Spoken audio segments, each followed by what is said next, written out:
everyone adapted to life at sea has to live in it.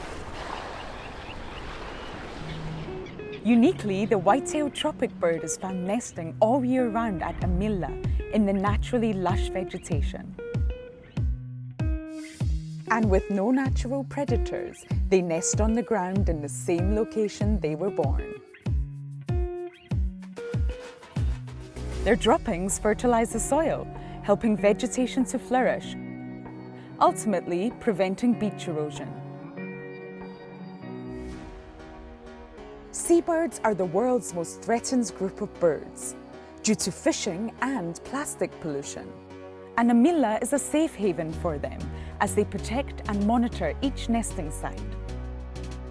Go birding during your stay and see how many species you can find.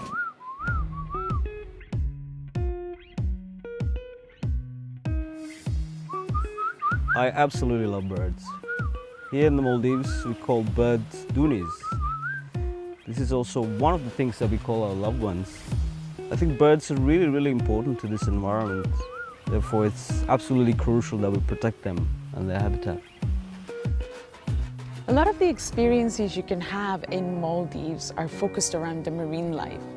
But one of my favorite encounters here has been the birds, knowing that they are protected and seeing that little chick for the very first time. It is comforting to know nature is choosing to stay at Amilla with us.